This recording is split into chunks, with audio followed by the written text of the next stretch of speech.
Hola, bienvenida a este ensayo dedicado a muerte e iniciación. Volvamos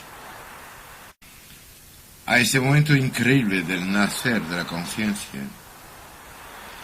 en el cual todos, sin ninguna excepción, si hacemos el esfuerzo de intentar llegar hacia donde están nuestras raíces, encontraremos estas pesadillas universales en las cuales revivimos los terrores que acompañaron el nacer de nuestra conciencia. En este sitio insoportable quiero decir, porque todos tenemos extrañamente una especie de vocación de confort. Creemos que todo está debido y que nos merecemos lo mejor siempre, permanentemente. Los pocos pasos que he dado en el camino que, si todo va bien, me llevará hacia el espejo en el cual veré lo que hubiera tenido que hacer, me han permitido saber que no es así. En este sitio terrible, por diferente, he descubierto, y no tan fácilmente como puedan creer, las raíces de los ritos terribles que acompañaron los procesos iniciáticos primitivos, de los cuales, y esto es fácil de comprobar, los restos edulcorados perduran todavía en todas partes, alrededor del mundo. Viví hace unos años en África unos momentos increíbles. Fue testimonio y un poco más, ya que un brujo muy concreto, que creía que yo era alguien superior, Dios sabe qué error hacía, me pidió de asistirlo porque tenía que cumplir con unos ritos venidos desde la lejanía del tiempo y que permitían a unos adolescentes pasar a ser hombres. Viví ahí unos momentos que para mí fueron muy difíciles porque pertenezco, como todos ustedes, a una civilización, aunque no respeto tanto, en la cual frente al dolor hemos inventado la anestesia. Y ahí me encontré de repente confrontado a un momento en el cual precisamente era el contrario absoluto. Esos chavales que acaban de pasar 3 semanas enteras dentro de una especie de mega choza construida con hojas gigantes de pandano y por lo tanto una oscuridad casi completa, porque sabe, debajo de los árboles ecuatoriales hay muy poca luz. La luz pertenece a los sitios de encima de los árboles, pertenece a la canopea. Y al salir de allí se les había puesto sobre la cabeza unas máscaras que no eran decoración, sino que cubrían radicalmente la totalidad de su cabeza e incluso los ojos, quiero decir, los agujeros, los trocitos abiertos en la maza de madera que llevaban, y muy pesada encima, no estaban a la altura de los ojos, sino 2 centímetros más alto, en medio de la frente. Dijo el brujo, el amigo este, a quien le pregunte entonces, que ojos cualquier animal los tiene, pero conciencia ningún animal, y que este rito estaba destinado a hacer pasar a los guerreros del estado de cuerpo y animales al estado de mentes, de conciencia, y por lo tanto ya no hacía falta de que el mundo se presente a través de los agujeros del órgano de la prótesis visual. No me lo cuento evidentemente con esas palabras, pero sí me contó esto, y encima de eso me hizo vivir una experiencia muy extraña, muy parecida a la que se puede, con ciertas limitaciones, vivir a una hora en la parte baja de la cordillera de los Andes, en Ecuador, llegando al Shuar de los Jíbaros, yendo por Cuenca, Paute y yéndose al sureste. Y ahí pueden encontrar a un personaje prodigioso, José.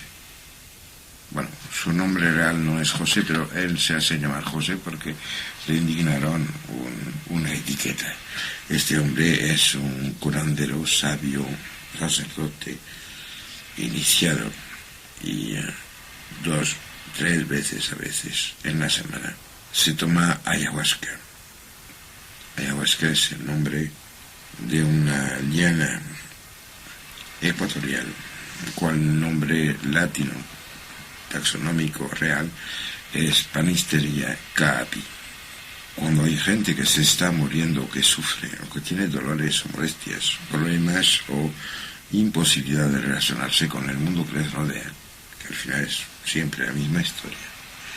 Este hombre, que ahora mismo tiene unos 70 años, no come durante 24 horas, y al cabo de 24 horas, sin haber tomado nada, ni agua, insisto en esto, se toma medio litro de un brebaje extraño que es una decocción de ayahuasca.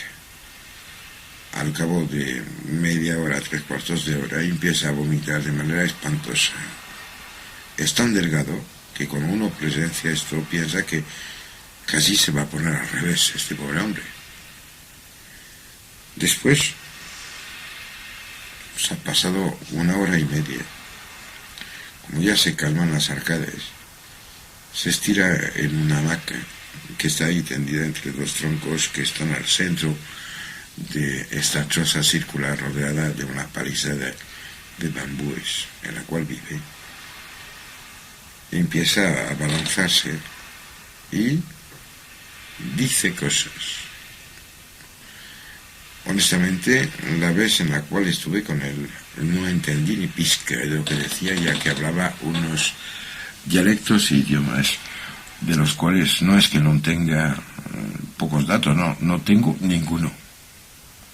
Eran unos ruidos, pero dentro del universo de esos ruidos capté algo.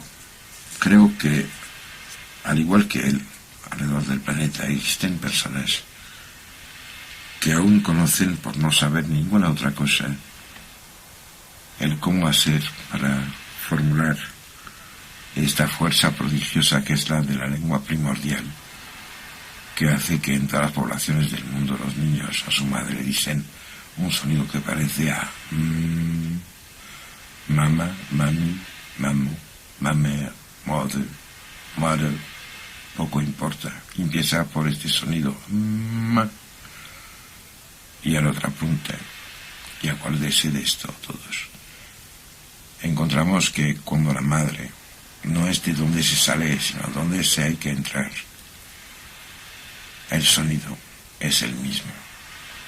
Amen, Aum, Mana, Manu, Amon. Podría ir sin parar. Si acaso había que añadir algo, tendría que hablarse de los trabajos de Doug Frelich, que se ha ocupado de la permanencia de ciertos sonidos y de localizaciones orgánicas de las frecuencias producidas por la respiración, dándose cuenta que hay un sonido fundamental, un sonido vital, común a todas las civilizaciones, todas las culturas, de un lado al otro del planeta, de un hemisferio al otro, de un momento al otro, sin ningún tipo de limitación. Es el sonido que se produce cuando alguien expulsa el aire por la nariz a boca cerrada, haciendo pueden poner sobre esta nasal, esta consonante, la vocal que les dé la gana. A, O, E, I, U, poco importa.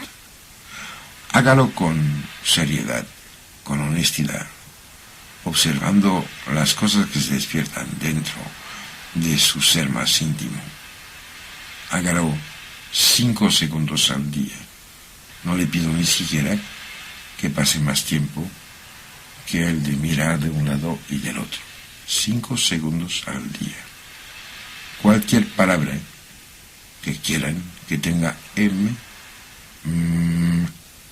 una vocal antes, una vocal después. Amo, M, ime, uma, homo, humo, lo que quieran.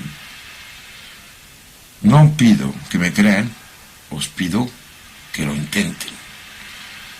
Volvemos ahora al tema inicial, aunque las ramas a veces son más interesantes que el tronco. A pesar de los descubrimientos en África y que apuntan hacia la pequeña Lucy como la abuela de las abuelas, la madre absoluta, la Eva planetaria de nuestros cuerpos, parece ser que fue realmente en todas partes del mundo que prácticamente en el mismo momento los protohomínidos pasaron a lo que nos permite desde entonces hablar de humanidad. Dese bien cuenta que en todas las poblaciones primitivas, cuando se examina el lenguaje que usan, cuando hablan de humanidad, hablan de un grupo muy reducido, diferenciando lo que son de lo que igual son todos los que son diferentes a ellos.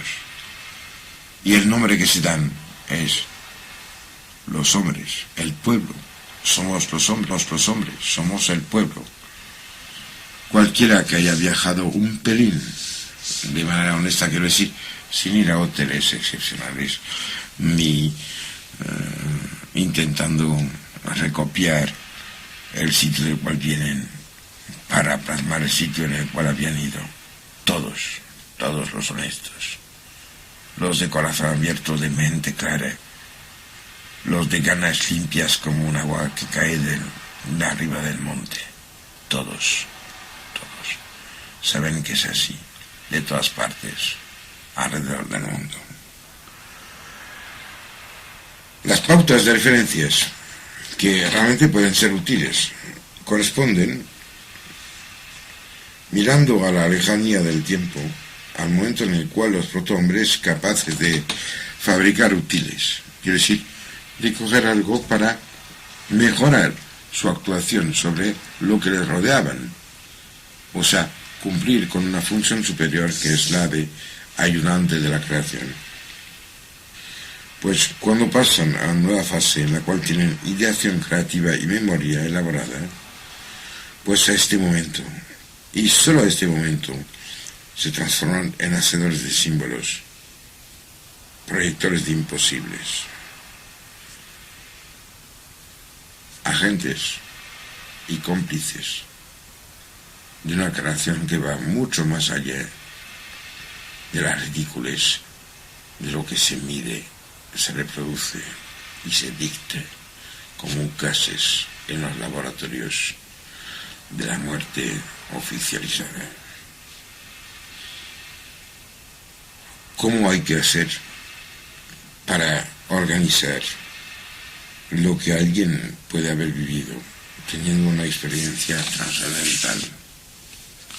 Realmente, pueden imaginar qué pasaría a donde sea que se encuentre, en su inmueble, en su edificio, y si viene en el campo, en los 2 kilómetros alrededor, si tuvieran una experiencia de este tipo, ¿cómo harían para transmitirla, comentarla, hacer que no sea inútil, que no sea una especie de riqueza en un dinero que nadie conoce? Realmente, hay que darse cuenta que es como lo imaginario, soportado por la experiencia de unos pocos, pasa a ser capacidad o meta de la mayoría, que podemos empezar a hablar de humanidad. Y a pesar de las ganas locas que todos tienen ahora, es evidente que muy poca gente hoy día tiene el valor íntimo, este coraje de los iniciados, suficiente como para acercarse a lo que es o a lo que tendría que ser la humanidad. El hombre en su esencia, es un creador de sueños. Una fuente en imaginario, una puerta hacia todo lo posible, un sendero en el cual corren los sueños del Dios que quiso que este mundo fuera lo que hubiera podido ser y que hemos estropeado, capado, tapado y destruido. De otra parte, creo que hay que recordar la imperiosa necesidad de soñar, que es una constante en todos los animales superiores, entre comillas. Es decir, animales evolucionados hasta un punto en el cual en su cerebro aparecen y se usan unos cuantos neurotransmisores comunes no a lo que tiene que ser la vida en su punto de llegada, sino que son comunes a lo que es la vida dentro de este viaje eterno hacia la perfección y que nadie nunca ha acabado de recorrer. Este hecho de la necesidad de soñar ha sido puesto de manifiesto por una infinidad de investigadores. Por ejemplo, los trabajos de Nathaniel Kleitman publicó en los años 60 un libro impresionante que igual no conocen. Entiendo muy bien que los editores no siguen las necesidades del conocimiento, sino las del negocio. Es una cosa que se llama Sleep and Wakefulness, publicado en Chicago en 63.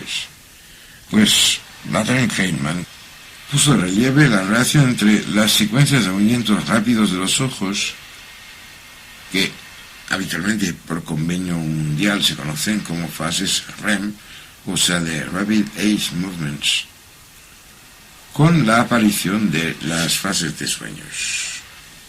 Existe una cantidad innumerable de experiencias que permiten comprobar esta relación, demostrando la imposibilidad de mantener una actividad mental coherente como uno está en un estado de privación de fases de sueños, con REM, aunque se respeten los periodos de sueño sin actividad del imaginario.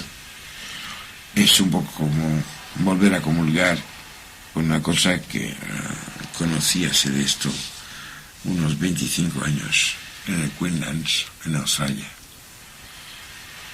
Ahí los aborígenes que encontré, honestamente, hubo muchos que no entendí, pero había uno que vivía en Sydney y que volvía con mucha regularidad a su tribu y que al hablar inglés, a pesar de que yo lo silbo malamente, me pude explicar un poco la cosa. ¿Saben? Los aborígenes australianos, que probablemente son la sociedad organizada más antigua del planeta, tienen un concepto realmente importante. Dicen que no hay nada que existe sin que anteriormente haya sido plasmado en lo que llaman la tierra de los sueños. Desde unos 8 años tenemos una cantidad alucinante, quiere decir, más de 1000, es enorme, de testimonios en los cuales abuelos, brujos, chamanes, viejos, aborígenes, repartidos a todo lo largo de la cintura de arrecifes coralíferos de Australia, en Tasmania y en muchos otros sitios de esta geografía, cuentan que en la tierra de los sueños se acerca una masa de agua gigante que no va a matar al hombre, pero sí que va a arrastrar a los cuerpos. Sé que la oficialidad, los medios de comunicación y los que no saben toman esto riendo. Acuérdese que esos hombres son los hijos y dependientes y descendientes de una línea de vida y de conciencia que tiene por lo menos 10 veces más tiempo que la historia consciente y conocida de cualquier otra estirpe humana. Volviendo a los trabajos de Kreitmann, existen innumerables experiencias que permitieron comprobar, averiguar las reacciones que existen, demostrando la imposibilidad de mantener una actividad mental coherente en estado de privación de sueño con REM. Yendo un poco más lejos, el equipo del profesor Jouvet realizó en el Laboratorio de Patología Experimental de la Facultad de Medicina de Lyon, en Francia, un experimento fundamental. Llegó a localizar sobre unos gatos un punto muy preciso, cuya destrucción provocaba la desaparición total de los sueños. Quiero decir, que mejor dicho, provocaba la desaparición de unas secuencias que en los gatos dormidos provocaba habitualmente estimulaciones similares a las que existen cuando cazan o corren.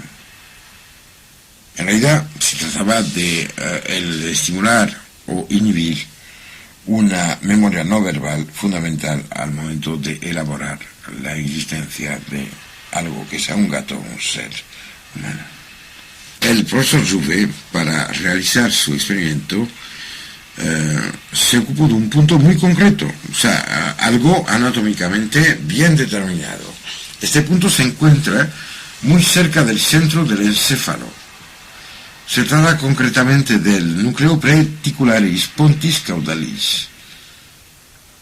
Una vez localizada esta formación anatómica, el doctor Jouvet procedió a su electrocoagulación, o sea, que poniendo un arco eléctrico provocó la coagulación, o sea, un colapso local de tipo eléctrico.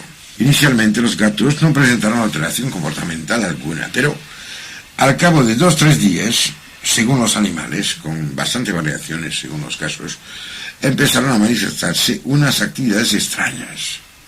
Intentaban coger cosas inexistentes, se peleaban con la nada,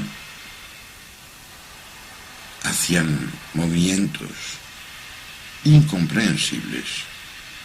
O sea, en resumen, toda la patología de los estados alucinatorios conocidos hasta ahora. Dese bien cuenta, ninguno de esos animales privados de imaginario pudo sobrevivir más de unas semanas. Un querido amigo que ha muerto hace poco tiempo ahora, Aimé Michel, un cojo genial que llevaba un gigante espiritual dentro de un cuerpo muy castigado, dijo hace unos años una frase prodigiosa. Dijo: el sueño crece a lo largo de la evolución al mismo tiempo que la psique. Y parece ser que más rápidamente que cualquier otro carácter. Es un poco como si el porvenir y el futuro de la evolución debiera, después del hombre, dar un papel preponderante al sueño. Igual no les afecta esta frase, pero en mí provocó unos revuelos enormes que me hicieron recordar a lo que en los tiempos de mi adolescencia fueron frases claves. Pienso en lo que dijo Malraux, que fue un personaje que después de haber leído La Voix Royale y otros libros, mirando quién y cómo era, me impresionaba. Malraux dijo que el siglo XXI sería espiritual, o no sería.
Hola, seguimos con el ensayo sobre muerte e iniciación.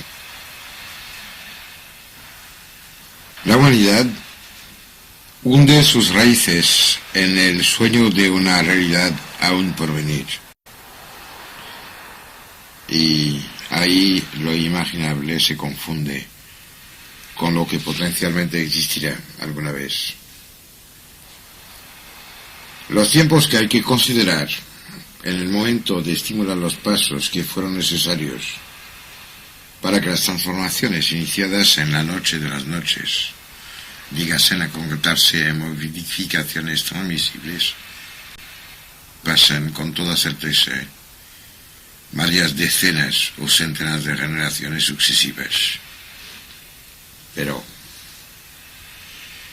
el encadenamiento de comportamientos residuales parece haberse estructurado sobre modelos similares en todos los grupos. Si es posible, este poder inmenso que todos tenemos y que mal vivimos de imaginar el mundo, preparar el paso a lo que el universo tendrá que ser, si es posible que la imaginación pueda acercarse a lo que ocurrió entonces, pues creo que las cosas sucedieron más o menos. Digo bien más o menos porque al final solo dispongo de mi memoria personal, mi acercamiento personal hacia la gran memoria. Las cosas pasaron de la manera siguiente. En esos entonces empezaron a aparecer experiencias cercanas a la muerte, o sea que hubo unos individuos aparentemente muertos, o sea, desprovistos de las características que permitían a los miembros del grupo, de la tribu, del clan, reconocerse mutuamente. Esos individuos volvieron a vivir. Y sobre todo, al volver a la vida, guardaron y pudieron transmitir la memoria de sus experiencias. Esto es algo que siempre me conmueve. Esos dos veces nacidos, los primeros resucitados, los primeros hombres de los hombres, los padres de nuestra mente, estaban todavía muy cerca en el tiempo del cataclismo original. Sus experiencias, evidentemente, conectaron con recuerdos aún frescos en la memoria colectiva. Es muy probable que fue entonces cuando se grabaron en la trama misma del inconsciente colectivo, en los archivos akáshicos, en las secuencias memoriales de la supermente, las referencias a los animales y de los cuales los mitos de dragones y de seres fantásticos son el legado, que se conectaron entonces, las cosas que han permitido hasta nuestros días, que hasta los Boy Scouts se refieren a un tótem. Creo que es porque en la oscuridad de la noche de las noches solo se veía algo cuando había incendios. Es terrible. O bien cuando había erupciones volcánicas, o que las fuentes tradicionales arcaicas nos comentan sobre lo que había al origen. No es nada grato,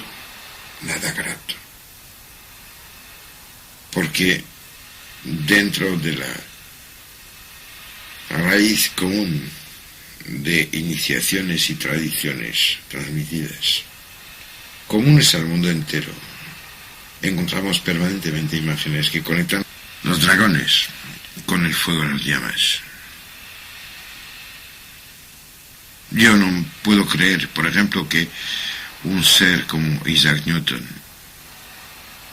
que pertenece a la memoria cercana de la humanidad como un genio, fuera un idiota absoluto cuando al final de su vida se va hacia Suiza, como me lo comentó muy amistosamente y cariñosamente Fernando Arrabal en una sesión prodigiosa de la noche en compañía de Fernando Sánchez Dragó.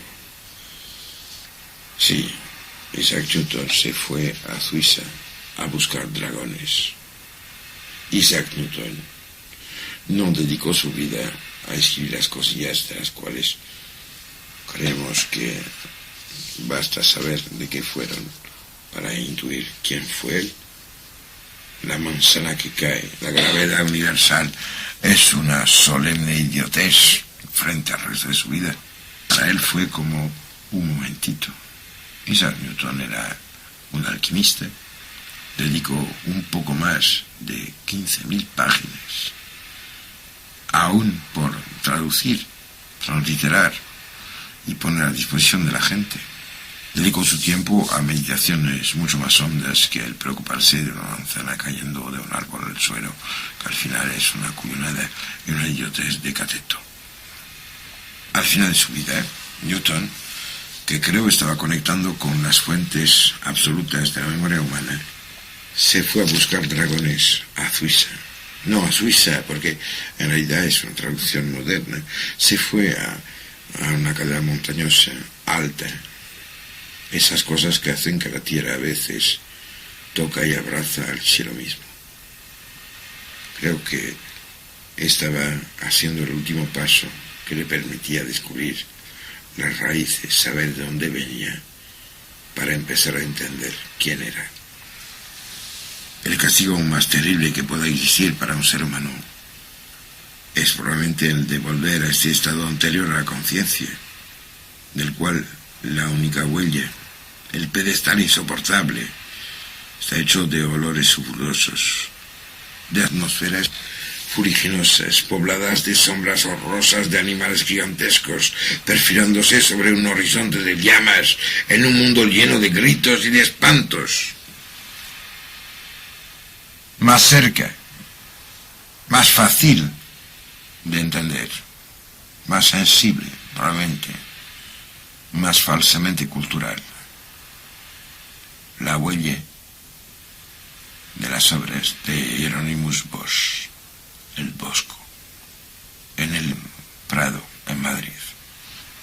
Quien sea que se acerque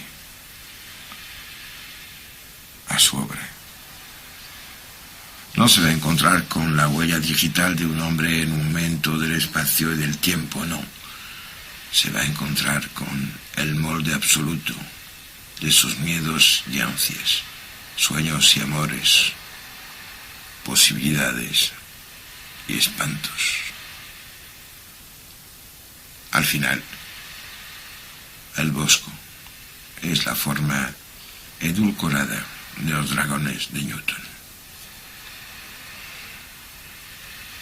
Volviendo a este momento álgido de la aparición de la conciencia y de lo que permitió la iniciación auténtica de existir. Volviendo a las raíces mismas del imposible, poniéndonos en el momento en el cual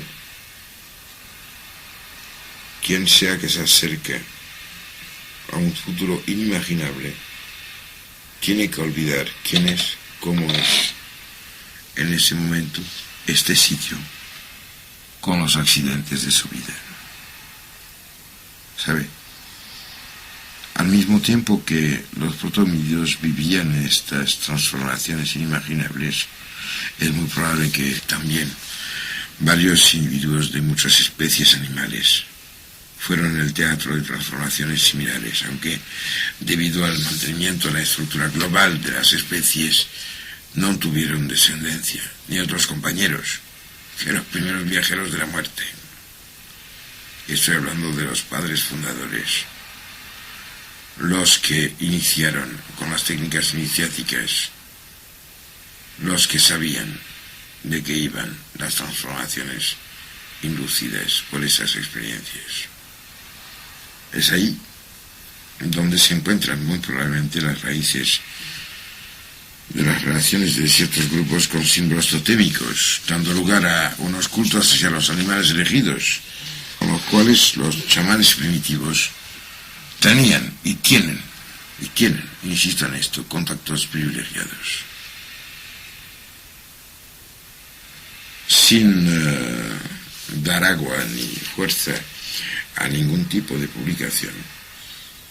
Creo que todos hemos vivido una que otra vez esta experiencia extraña de ver una señora y un perro y darse cuenta que entre el uno y la otra, o entre una y el otro,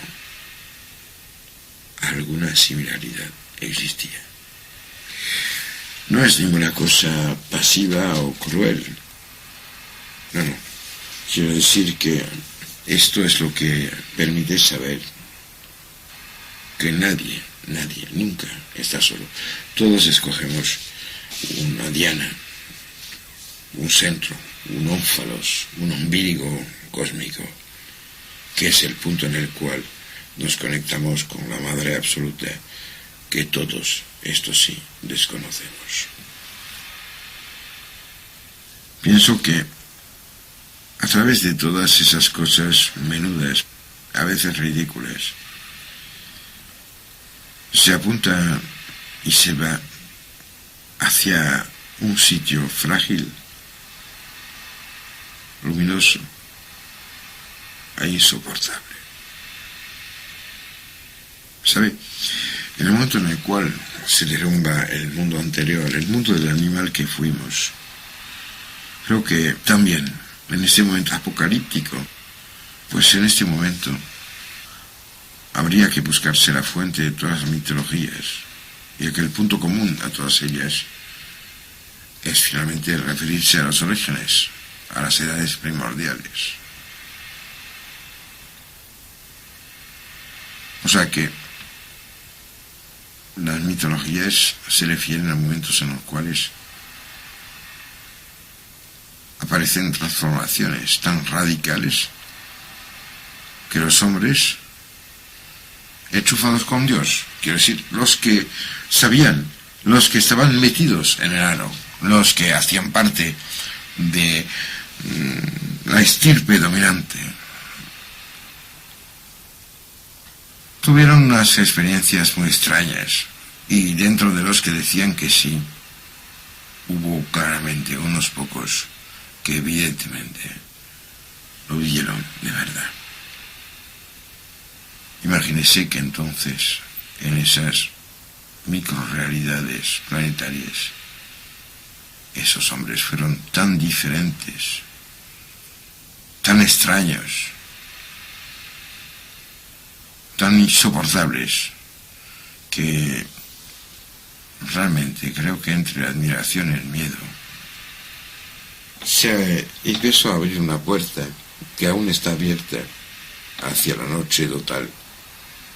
Desde ahí sopla un viento oscuro, barriendo la mente, haciendo llorar el alma, estropeando las posibilidades de intuir la maravilla que teníamos que ser. En el origen de las mitologías se da evidentemente el encuentro entre gente que había tenido experiencias y otros que no lo habían vivido. Antes de seguir, pienso que es importante decir unas pocas cosas, o sea que quiero dejar bien claro que en este campo discrepo notablemente de las posturas académicas al respecto, ya que esas, quiero decir, las posturas académicas que justifican los que enseñan lo que no son, hacen siempre una asimilación entre componentes incompatibles, o sea, que al final organizan, siguiendo un único plan estructural, los datos que tienen que ver con lo que podría llamarse secretos locales y los que tienen que ver con las experiencias muy reales de los viajeros de la muerte, que en realidad son los que permiten a todo relleno del cuerpo mitológico existir, dándole su respaldo moral. No quiero cargar este espacio, pero, por favor, existe sobre este particular un libro fantástico, que es el libro del Traité de la Connaissance, que escribe una mujer prodigiosa que se llama Marie-Louise Labiste. que publicó este tratado en la edición universitaria en 1985, yo tenía que decirlo. Imagínense bien que las relaciones de las experiencias de los padres fundadores, quiero decir, los que están a raíz de lo que somos, fueron fundadas sobre las sensaciones y experiencias muy concretas que experimentan todos los que viven experiencias cercanas a la muerte. El dolor desaparece, la sensación de peso y la sumisión a la gravedad, o sea, el pertenecer a un mundo local muy pequeñito, ya no existe. Es muy habitual, común, el vagar libremente por el espacio, atravesando paredes o obstáculos materiales, impenetrables habitualmente por el cuerpo físico. Se tiene conciencia de lo que hacen los demás miembros del grupo y los testigos que rodean el cuerpo físico del viajero. Se oyen sus voces, sus gritos, y al mismo tiempo se experimenta una extraordinaria sensación de felicidad. Casi siempre, la vida entera del individuo, quiero decir, la acumulación de las pequeñas experiencias momentáneas de esta última encarnación, desfila por su mente. No hay nada que sea olvidado. Todo vuelve a adquirir una intensidad que, por lo que sabemos de los que hoy día han vivido esas experiencias, modifica profundamente sus comportamientos posteriores.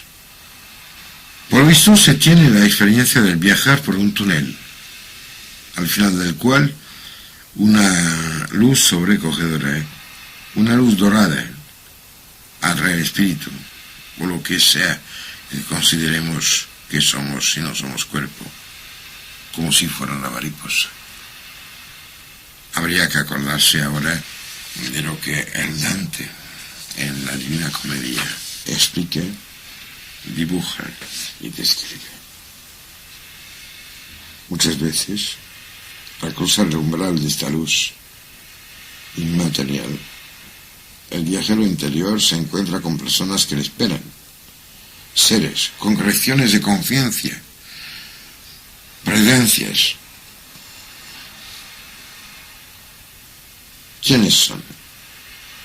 Pues casi siempre son fallecidos de su familia o de su clan, amigos. En las ocasiones incluso hay animales presentes en la escena, pero con comportamientos que nada tienen que ver con los habituales en sus equivalentes terrestres. Y a veces, y creo que por lo que he visto y que he examinado últimamente, parece ser que cada vez más frecuentes unas presencias radiantes de luz y de amor, y de las cuales no se llega a ver la cara, como si el amor en sí no tuviera nunca documento de identidad. Pienso que en estas experiencias es a donde hay que buscar y encontrar el origen de todos los personajes míticos, los fundadores de religiones, los transmisores de conocimientos tradicionales, los grandes iniciados, los que realmente nunca han dicho que eran grandes, pero que sí en su vida lo manifestaron. Trátese de Cuchulainn, el héroe de la saga de los Tuathan de Danann en Irlanda, de Kukulcain, de Quetzalcóatl, los filósofos desconocidos que en 1600 y pico pusieron en París los carteles que hablaban de los filósofos rosacruces, diciendo: escogidos por mutual conocimiento, nos ocupamos de la verdad. O bien que se trate de esos adeptos que la historia y los testimonios nos describen, que sea Sillani, que en 1830 publica el Hermés desvelado, que sea Fulcanelli, del cual ya hablaremos en otro tomo de esta colección, o que sean gente tan discreta, porque olvidada hoy día, como el Jacob Böhme o Louis Catio, en el cual pienso de manera muy triste que si se publicaba sus libros con páginas pegadas, muy pocas estarían abiertas al cabo de 5 años. Bien, sin ninguna excepción, desde el Tao Te Ching hacia los textos más ferozmente occidentales, siempre encontramos las mismas imágenes iniciales de definición o de identificación. En los casos que conocemos, y que evidentemente son solo los testimonios de los que han vivido esas experiencias cercanas a la muerte y que están de acuerdo de hablar de ello, algo que realmente limita prodigiosamente la cantidad de datos. Pues los personajes encontrados suelen manifestar al viajero que su hora no ha llegado y que aún tiene que volver a la vida. Que esos seres